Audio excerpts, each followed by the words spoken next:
It was a staggering smile that stopped me. Let's write a song about Amy Grant's smile. It's the song that came from just the innocence and beauty of that smile. In the chronicles of American country music, Vince Gill is remembered not only as one of the sweetest voices or as a humble artist with a gentle smile. He is also one of the most decorated figures.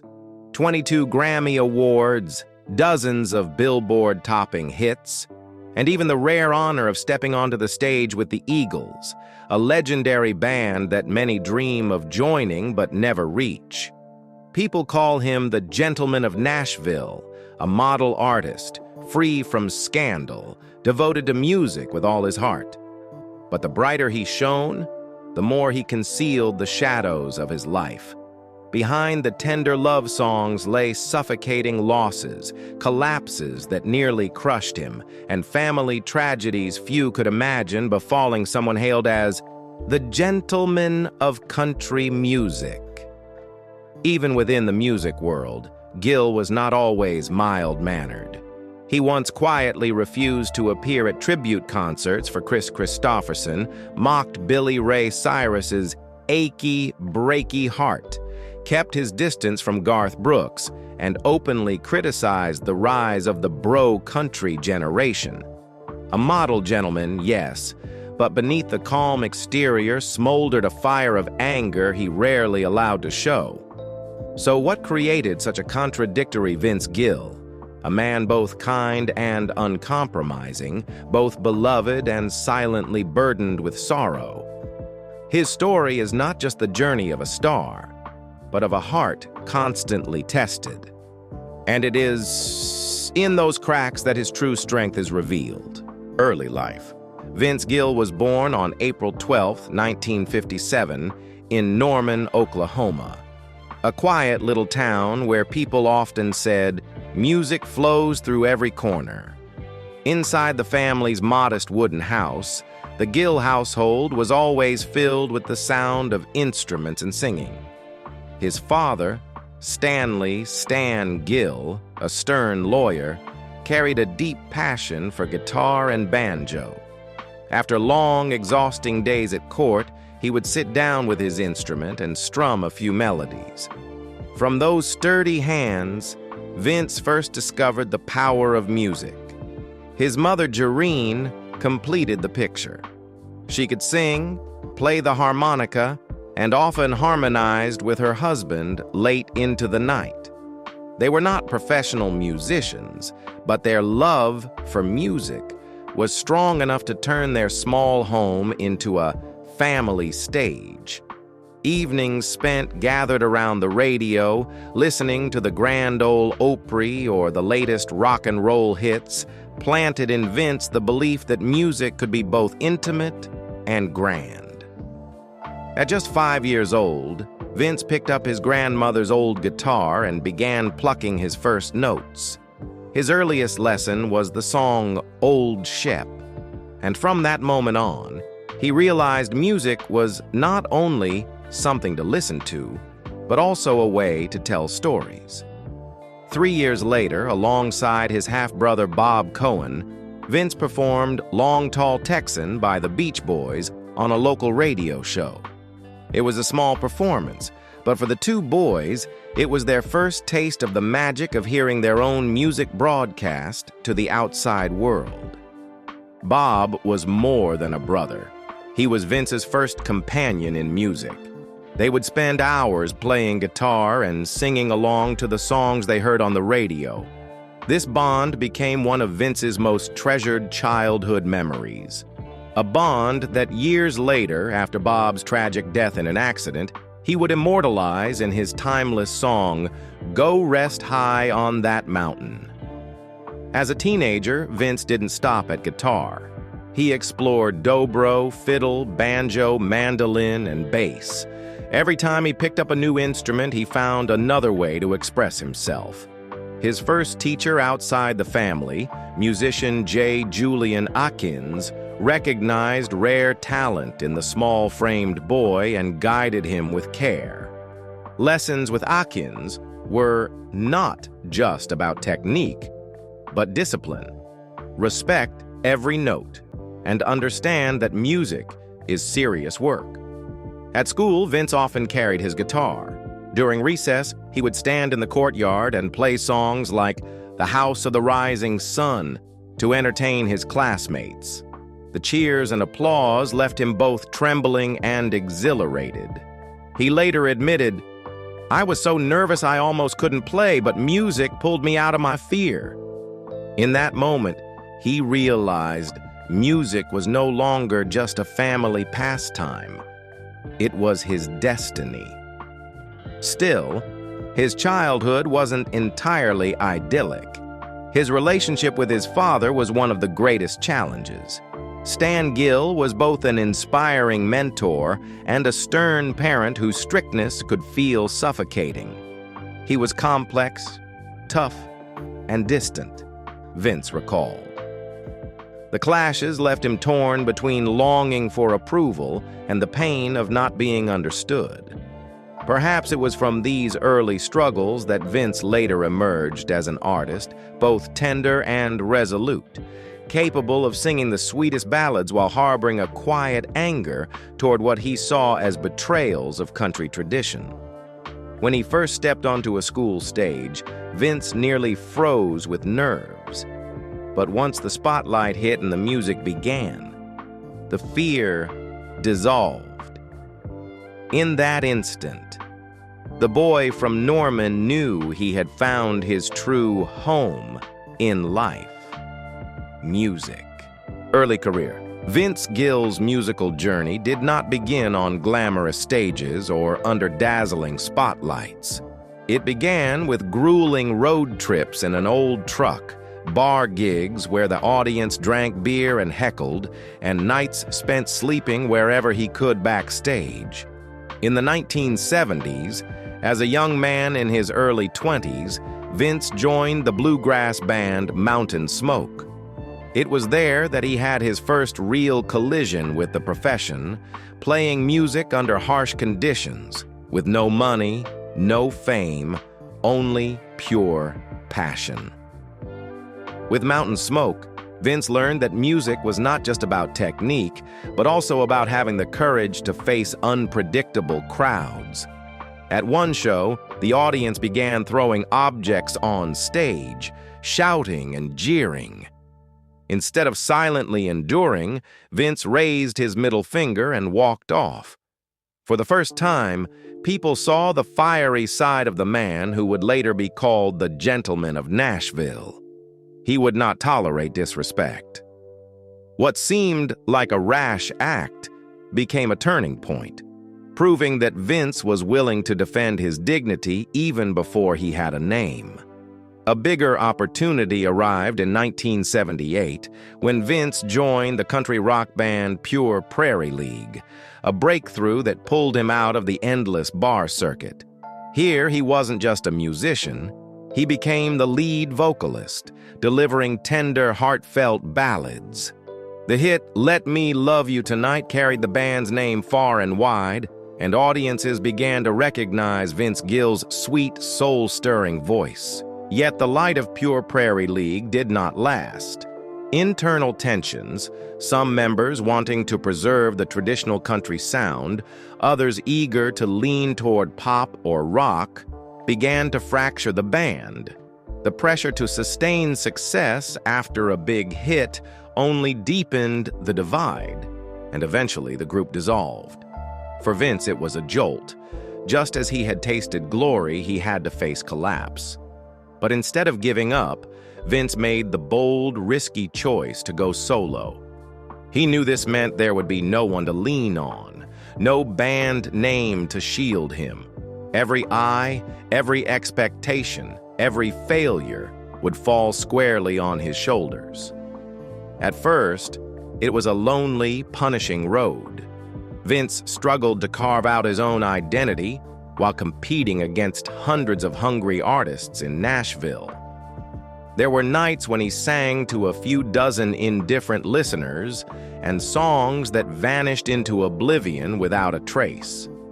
Yet it was in those lean, uncertain years that he built the resilience that would later make him one of country music's most enduring voices.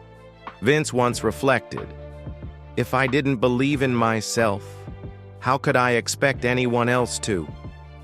That belief became his compass, guiding him through the darkest years and preparing him for the spectacular breakthrough of the 1990s. Career success. The 1990s were the defining decade that transformed Vince Gill from a familiar name in country music into a legend. But reaching that peak was the result of a long journey, starting with tentative early albums and culminating in hits that touched millions of hearts. The first major breakthrough came with When I Call Your Name, 1989.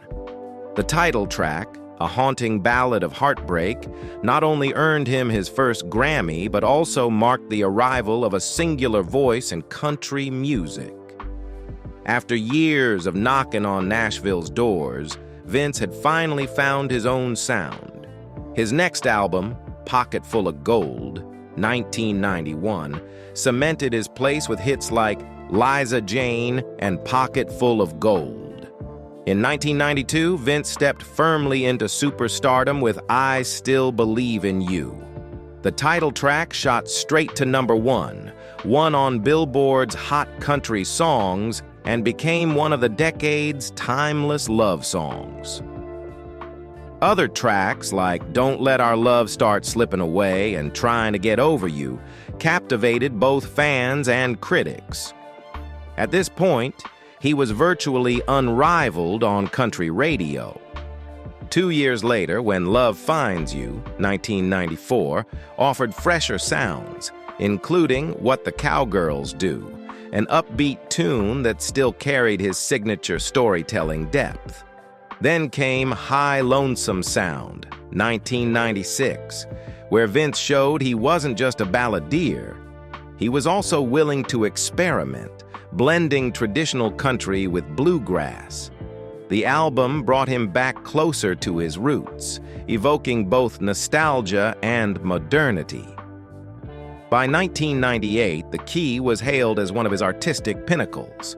With songs like If You Ever Have Forever in Mind and Don't Come Crying to Me, Vince proved unafraid to dig into fragile emotions, turning lyrics into confessions that cut straight to the listener's soul.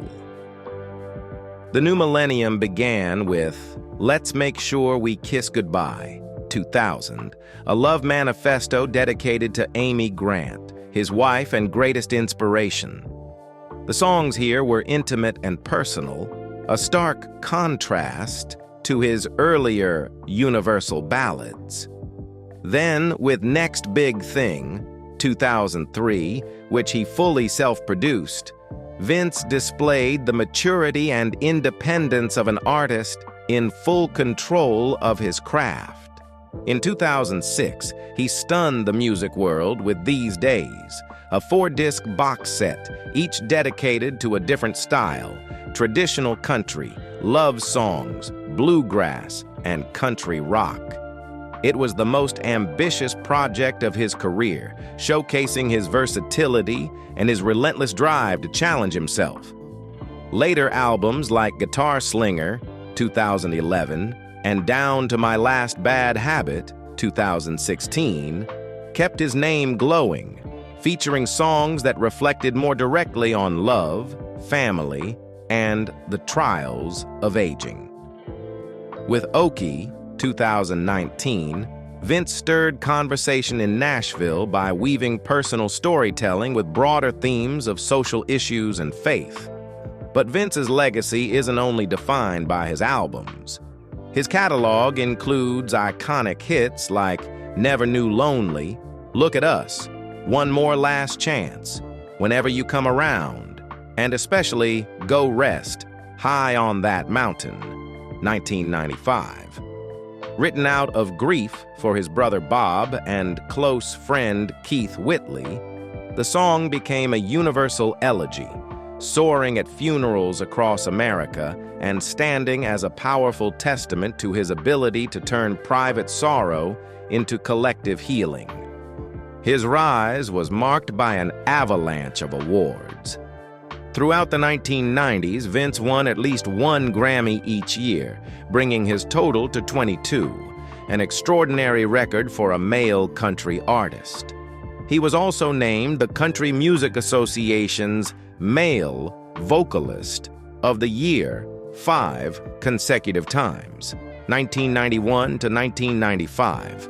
These honors painted the portrait of an artist equally cherished by audiences and respected by peers. An unexpected career summit came in 2017, when Vince received a call from Irving Azoff, manager of the Eagles. With founding member Glenn Frey gone, the legendary band needed a voice strong enough to fill a void thought irreplaceable. Vince Gill was chosen. He admitted his heart trembled at the thought. Glenn had been his boyhood hero. But instead of imitation, Vince chose to honor Glenn by being myself. On stage with Don Henley and Joe Walsh, he blended seamlessly into classics like Take It Easy and Lion Eyes, both reverent and refreshing. Audiences didn't just accept him, they thanked him for keeping the Eagles' music alive. From a small-town boy in Norman, Oklahoma, Vince Gill rose to become a rare artist, firmly rooted in country yet embraced within the ranks of one of rock's greatest bands.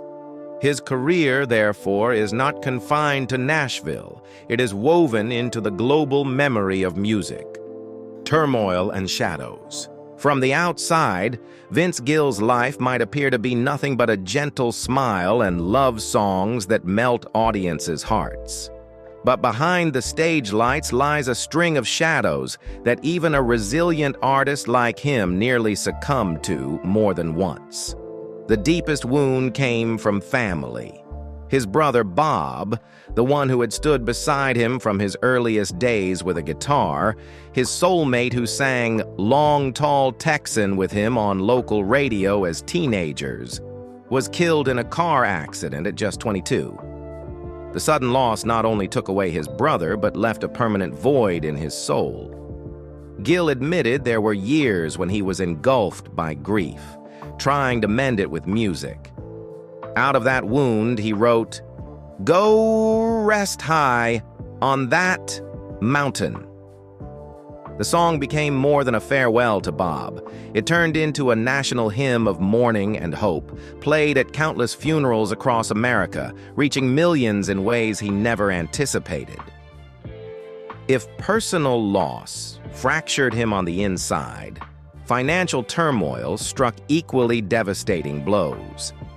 At the height of his career, Gill began investing in hopes of securing his future. Instead, it unraveled into disaster. He poured $500,000 into Blue Sky Tech and lost it all, then sank $700,000 into green energy solutions only to lose $400,000 due to supply chain failures. During the cryptocurrency boom, he gambled $600,000 and watched $300,000 vanish. The most painful of all was a $1 million stake in Cineworld Entertainment, where he lost $900,000. In total, more than $5 million evaporated, haunting proof that even at the pinnacle of success, he couldn't escape silent wounds outside the spotlight. But financial ruin wasn't his final trial. In 2016, Gill faced something crueler: the possible loss of his voice, the most precious gift he possessed. Years of non-stop performing had left his vocal cords inflamed and damaged, forcing him into a serious surgery. For a singer, it was nothing short of a death sentence hanging overhead. He had to stop performing and endure a long, grueling rehabilitation, battling both physical pain and the terror of losing the very thing that defined him. Even within the artistic world, Gill was not always the gentleman the public imagined. In the 1980s and 1990s, as his solo career soared, he was praised as a paragon of polish, smooth vocals, lyrical depth, and masterful guitar. Yet as country music drifted into an era of spectacle, pop fusion, and commercialization, Gill saw the genre's traditions eroding, and he kept a quiet ledger. At the top of that list was Kris Kristofferson. Gill revered disciplined legends like Merle Haggard, George Jones, and Buck Owens, while Kristofferson embodied raw emotional truth, even if it meant roughness and imperfection. Nashville long whispered stories. At a CMA rehearsal in the mid-1990s, as Kristofferson prepared to sing "Help Me Make It Through the Night" acoustically, Gill reportedly slipped out, muttering, "I've seen this wreck too many times." He never confirmed it, but his consistent absences spoke volumes. Skipping Kristofferson's BMI Icon tribute in 2009 and the All for the Hall event in 2016, despite being its co-founder. Backstage, he was said to sigh, "We're calling broken things beautiful just because we're afraid to call them what they are." Behind that sentiment was the logic of a man who had buried a brother and survived vocal surgery. He would not accept authenticity as an excuse for lack of discipline. With Garth Brooks, the conflict shifted from technique to performance philosophy. Brooks exploded in the late 1980s and 1990s, turning country into arena spectacle. Headset mics, pyrotechnics, Springsteen-style stomping, laser shows, and selling 170 million albums. Gill, at that time, had just clawed his way up from sleeping in vans, singing ballads that demanded audiences sit and listen. He once said in the mid-1990s, "When we lose the stories, we lose ourselves."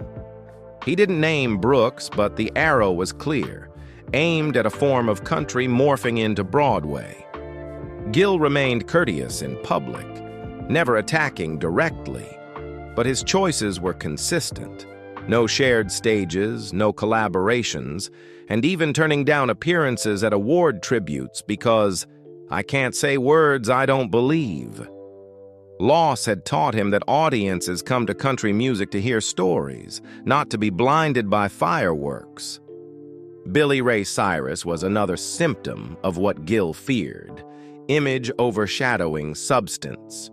Achy Breaky Heart erupted in 1992, line dancing mullets, a global craze.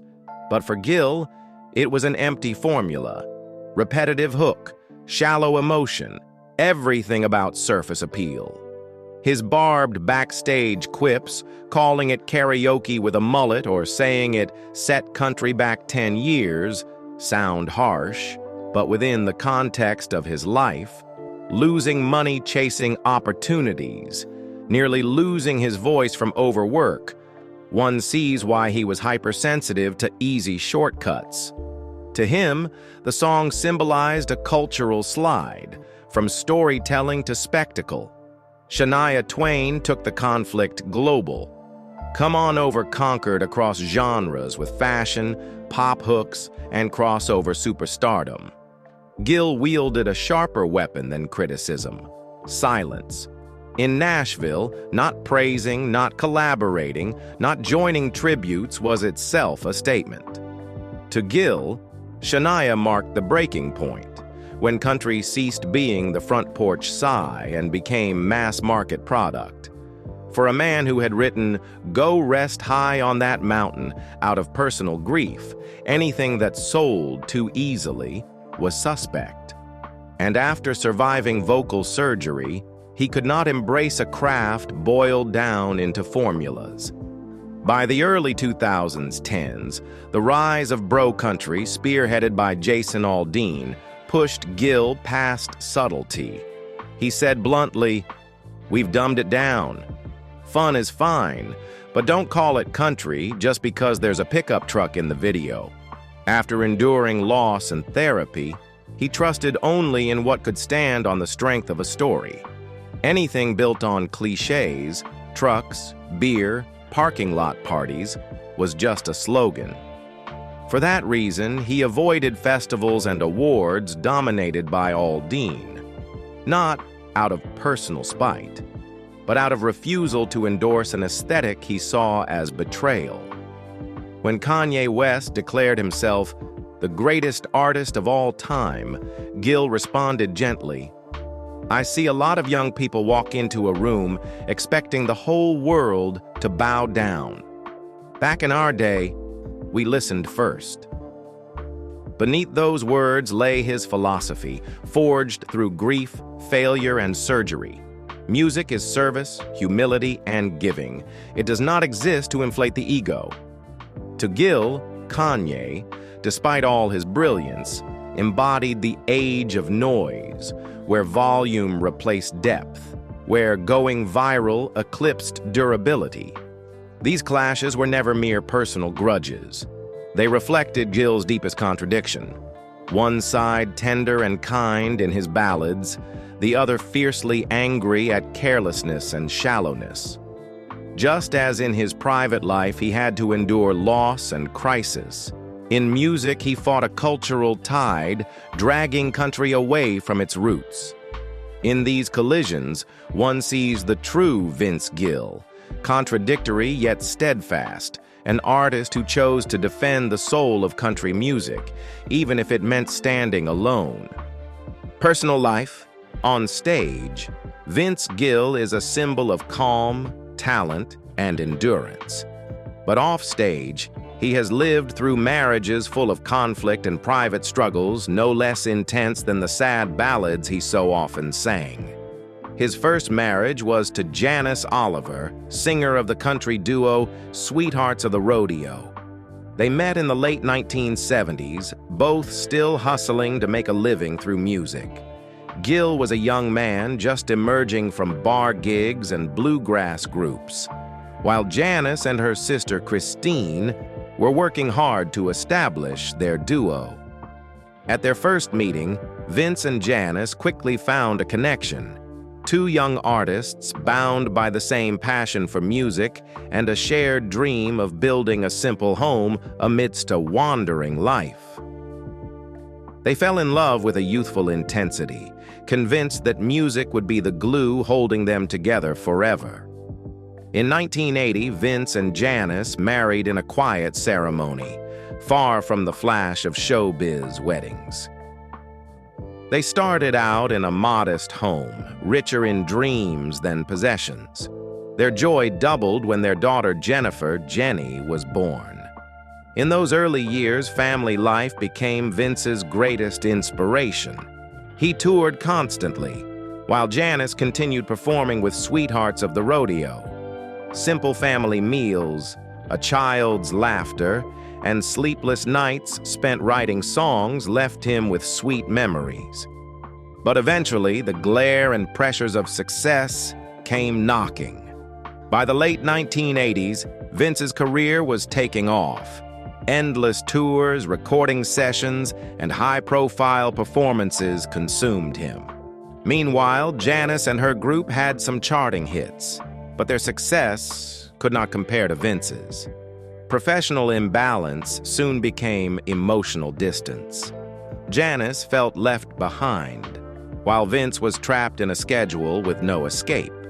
Arguments grew heavier. Friends recalled heated disputes over Vince spending too much time on the road and with colleagues, neglecting home.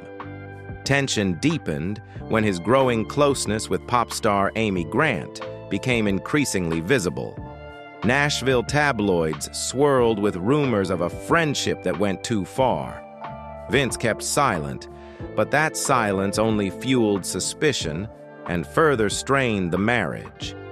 In 1997, after 17 years together, Vince Gill and Janice Oliver divorced. They separated quietly, without public spectacle, but the pain was obvious. Vince later admitted, "We tried, but sometimes love just isn't enough." Jenny stayed mostly with her mother, and Vince carried guilt over the distance between himself and his daughter. He tried to make up for it by being present at her events, but he could not erase the scars that separation had left. After the collapse of his nearly two-decade marriage, Vince entered a vast emptiness. He had Jenny, his only daughter, but still felt vulnerable and unmoored. At the same time, whispers about his closeness with Amy Grant, then one of Christian music's brightest stars, grew louder. Though both denied it, Nashville buzzed with speculation. Had Vince already found solace in another woman while his home was still intact? Amy, meanwhile, was struggling in her own failing marriage to songwriter Gary Chapman. Faith differences and lifestyle clashes weighed heavily. During those difficult years, the friendship she shared with Vince, rooted in their joint performances at Christmas benefit concerts, slowly became a lifeline. They prayed for each other, confided backstage, and built a bond of quiet support. When both marriages finally unraveled, their decade-long friendship naturally blossomed into love. Their first meeting had taken place in the early 1990s at a Nashville Christmas fundraiser. At the time, Vince was still married to Janice and Amy to Chapman. What seemed like a routine work event left a lasting impression. Amy was struck by Vince's emotional voice and humble nature, while Vince was drawn to Amy's warmth and faith. Over the years, they often shared a stage at holiday shows, recorded duets for television, and displayed a natural chemistry fans couldn't miss. That spark remained platonic for years, but became the foundation of something deeper once both were free. Vince divorced Janice in 1997. Amy's marriage officially ended in 1999. By then, the two no longer had to hide. They faced the gossip head-on and chose each other.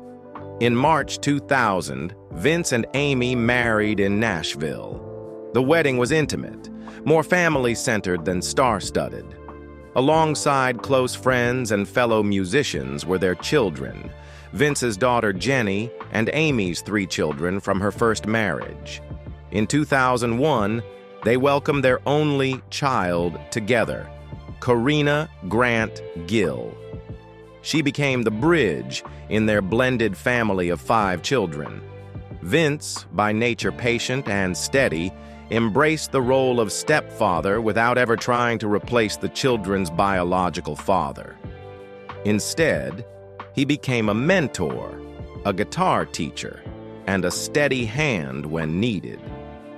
Amy, in turn, treated Jenny with care and respect, making sure she never felt like an outsider in the new household.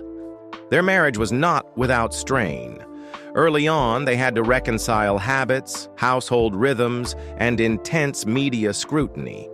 The lingering narrative of them being a scandalous couple weighed particularly heavily on Amy, while Vince struggled watching the woman he loved hurt under public judgment. But faith, family prayer, and music bound them tightly together. The greatest test came in 2020, when Amy was suddenly diagnosed with a congenital heart defect, PAPVR. During a routine checkup Vince accompanied her to. She required emergency open-heart surgery. For Vince, it was a devastating blow. He had lost his brother Bob in an instant, and now he faced the possibility of losing his wife. He canceled all performances, staying by her side day and night. He handled meals, drove her to therapy, and sat vigil at her bedside, holding her hand through the nights. The image of Vince Gill quietly leaving the hospital, face drawn yet still managing a faint smile for reporters, remains etched in public memory. Amy recovered gradually. She later said, "If it weren't for Vince, I don't know if I would have made it. He doesn't say much, but his presence was my strength." That brush with mortality only deepened their bond. Today, after more than 2 decades together, Vince Gill and Amy Grant are considered one of Nashville's model couples. They are not only husband and wife, but partners in music, philanthropy, and parenting. Their annual Christmas concerts, their charitable work, and their blended family stand as proof of a love that is quiet yet steadfast. Unlike many celebrity romances, theirs was not born out of scandal, but tested through hardship and proven through devotion in life's hardest seasons. Legacy and influence. Across more than 4 decades of dedication, Vince Gill has left a legacy few country artists can rival. He is still called the Gentleman of Nashville, not only because of his illustrious career, 22 Grammy Awards, a record for a male country singer, but also for his humility, quiet presence, and steadfast devotion to the craft. He never chased trends, nor allowed glamour to compromise the essence of country music. The name Vince Gill became a symbol of loyalty to storytelling and to raw emotion woven into every lyric. Gill's work, most notably Go Rest High on That Mountain, has transcended the boundaries of country music. It became an anthem at funerals and memorials across America, a hymn of both mourning and healing. Other ballads such as When I Call Your Name, Look at Us, and I Still Believe in You further etched his image as an artist who could transform love and pain into song. Because of this honesty, younger generations of singers look to him as a benchmark, a reminder that country music is not just entertainment, but a vessel for sharing wounds of the heart. His influence stretches beyond awards and charts. Vince Gill has served as a bridge between tradition and modernity, from the bluegrass and country rock roots of Pure Prairie League to his later role as a member of the Eagles after Glenn Frey's passing.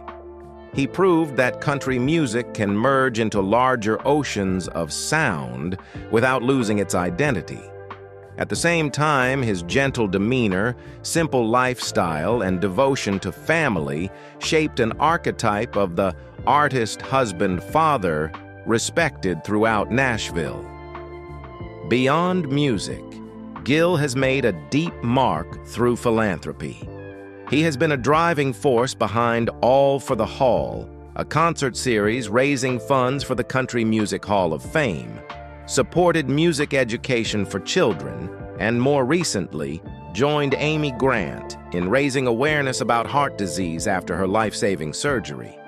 For him, fame was never about building a monument to himself, but about channeling it into positive change for the community. Today, countless young artists name Vince Gill as a role model for his persistence in creativity, his integrity in art, and his compassion in life. That is his greatest legacy. Not just Grammy trophies, but the respect and love of audiences, peers, and the next generation. Vince Gill is more than a star of country music. He is a moral and artistic compass for American music itself. Current life. In his 60s, Vince Gill has entered a stage of life when many of his peers have chosen to retreat from the spotlight. But he has taken a different path. Gill no longer chases the relentless schedules of his peak years. Instead, he has found a balance, keeping the heartbeat of music alive while making room for family and faith. At the end of 2024, he and Amy Grant released the Christmas album, When I Think of Christmas. More than just another project, it was a gift to those who have followed them through the years. A reminder that even after storms and hardships, love and melody still hold the power to warm hearts. At the same time, their annual tradition Christmas at the Ryman continued, filling Nashville's winters with Gill's guitar and Amy's gentle voice. For audiences, it was more than a concert. It was a spiritual reunion where music and family intertwined. In 2025, Gill returned to the road with a tour spanning more than 30 cities, ending with 4 nights at the Ryman Auditorium. After 35 shows and more than 122 hours of music, he joked that his audience was aging with him, noting with a smile that whenever the ballads came on, the crowd sat down, and when the upbeat songs started, the entire hall sprang to its feet. A playful remark, but one that held truth. Gill's music has traveled alongside a generation, from their youth to their graying years. On the Grand Ole Opry stage, Gill continues to honor those who have passed. In 2025, he sang "Go Rest High on That Mountain" in memory of Joe Bonsall of the Oak Ridge Boys, the song he first wrote for his brother, now rising again as a communal prayer. In such moments, Gill is more than a performer. He becomes a guardian of memory for the entire country community. He also keeps writing new chapters. A duet with Jillian Cardarelli on "I'll Get Over You," a ballad born out of a simple friendship on the golf course, and lending his voice to the record-setting 44-night residency with the Eagles at the Las Vegas Sphere. There, Gill never tried to become Glenn Frey. Instead, he carried the songs with his own voice, preserving the legacy while remaining true to himself. After all the turmoil, Vince Gill now resembles a flame that has been tempered, not burning wildly, but glowing warmly and enduringly. People see in him not just a voice, but living proof that kindness and perseverance can turn loss into strength. In a noisy musical world, he still chooses the quiet path, letting his songs speak in place of words. Some artists make us clap loudly after every performance, while others leave us silent long after the last note fades. Vince Gill belongs to the latter. His music creates a pause deep enough for each listener to reflect on their own life. And it is within that silence that his legacy continues to be written, not by the stage lights, but through the hearts still moved by his music. What do you think? Could it be that in his quiet sincerity, Vince Gill has become a different kind of icon in the bustling world of Nashville? Share your thoughts in the comments, and don't forget to hit like and subscribe so you won't miss the real-life stories of legendary artists.